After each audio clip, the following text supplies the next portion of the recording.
नमस्कार दोस्तों, सुभाष की बात में आपका स्वागत है।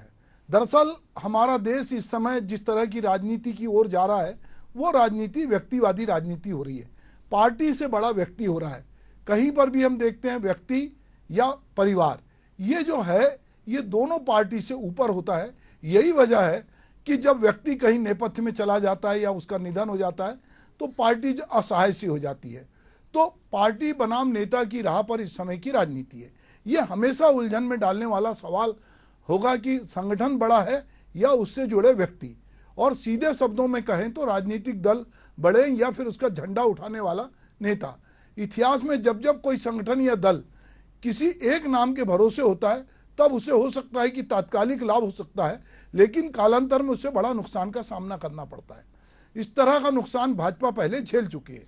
अटल बिहारी वाजपेयी के रिटायरमेंट के बाद लगभग 2 दशक तक पार्टी केंद्र और कई राज्यों की सत्ता से दूर हो गई थी। हालांकि गौर से देखें तो आज भाजपा एक बार फिर प्रधानमंत्री मोदी के चेहरे पर पूरी तरह से निर्भर नजर आती है। यहां तक कि नगरीय निकाय के चुनाव में लोग मोदी की गारंटी की बात कर रहे हैं। प्रधानमंत्री नरेंद्र मोदी ने अपनी पार्टी की तुलना जो है वो मां से की है, लेकिन उनका खुद का प्रमोशन इतना ज्यादा हो गया है कि भाजपा कहीं गुमसी हो गई है। सिर्फ मोदी ही मोदी की बात हो रही है। अगर बारीकी से विश्लेषण करें तो अब भाजपा अटल या अडवाणी वाले दौर से में कहां रह गई। आज कांग्रेस, बसपा, सपा समेत कई पार्टियों के नेता रोज भाजपा में प्रवेश कर रहे हैं। तो अब विचारधारा गौण है, किसी एक चेहरे के प्रति समर्पण ज्यादा महत्वपूर्ण है।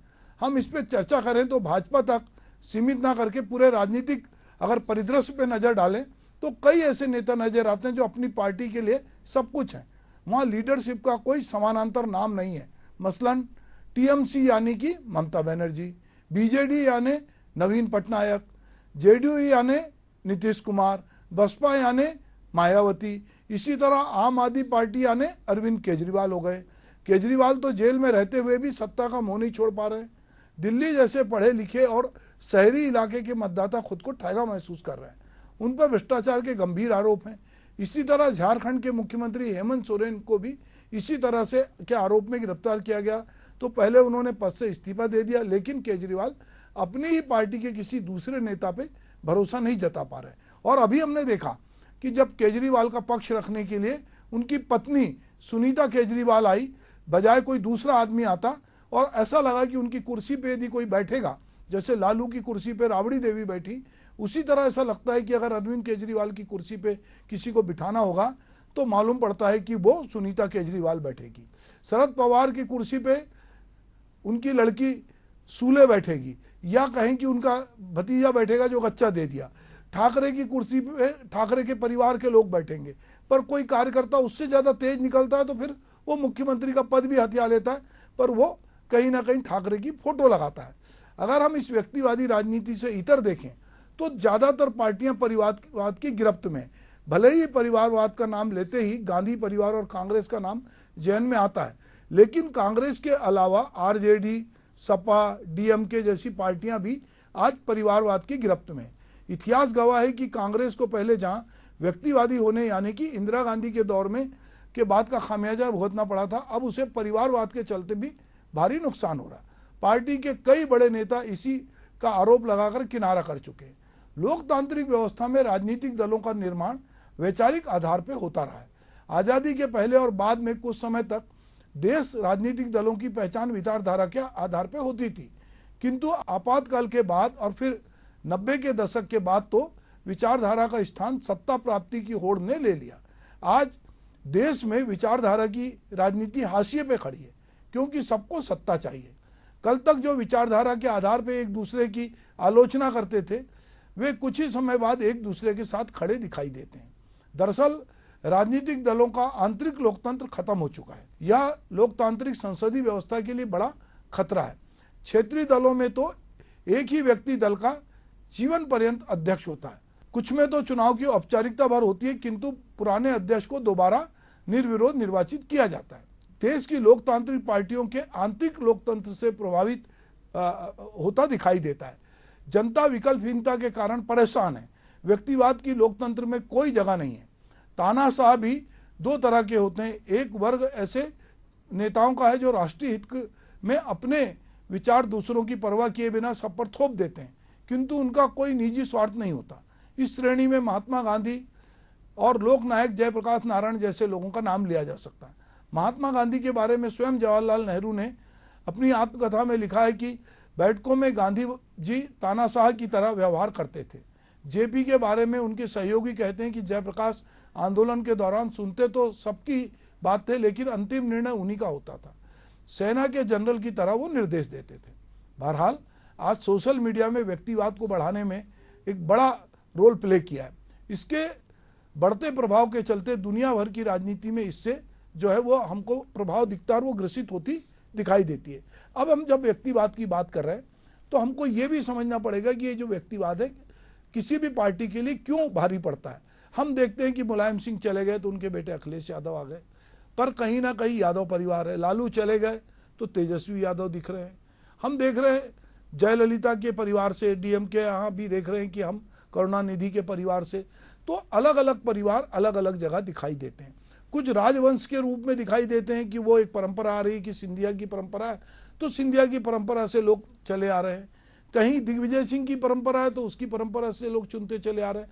तो कई बार जहाँ पे सामंतशाही है, जहाँ पे राजशाही है, वहाँ की रियाया या जनता भी जो है कई बार उसका जो रुझान है वो महल के प्रति होता है, अपने राजा के प्रति, अपने सामंत के प्रति होता है। और कई बार जो नए नेता हैं या जो नए सामंत हैं उनके तरफ भी बहुत लोगों का रुझान होता है। हम अगर नेहरू गांधी परिवार की बात करते हैं तो इसको लेकर बहुत बात होती है, क्योंकि भाजपा ये आरोप लगाती है कांग्रेस पर कि ये परिवारवाद वाली राजनीति कर रही है। पर यदि हम भाजपा की तरफ देते हैं तो एक ही नारा है कि मोदी है तो मुमकिन है, मोदी की गारंटी है, जगह जगह नारे लगते हैं मोदी मोदी मोदी। बाकी सब नेता जो है लगता है साइड में, और उनको लगता है कि अब हम क्या बात करें। नितिन गडकरी जैसे नेता हैं, राजनाथ सिंह जैसे नेता हैं, बहुत सारे नेता इसमें। पर अब चूंकि मोदी का नाम है इसीलिए कोई मोदी से बाहर नहीं है। अमित शाह भी जो हैं भले वो राजनीति के चाणक्य माने जाते हैं पर वो मोदी की छत्र छाया में ही उनके समानांतर चलते दिखाई देते हैं। तो पूरी भाजपा इस समय कहीं भाजपा का नाम नहीं है, मोदी का नाम है। इसी तरह जितनी भी न्याय योजना आ रही है वो गांधी परिवार के, नेहरू परिवार के इर्द गिर्द आ रही है। तो ये एक तरह से जो व्यक्तिवादी दौर हमारे राजनीति में आया है, जैसे ही व्यक्ति कहीं गायब होता है या नहीं रहता है तो फिर एक वैक्यूम पैदा होता है कि अब इसके बाद कौन। और यही एक सिलसिला जो है चला है।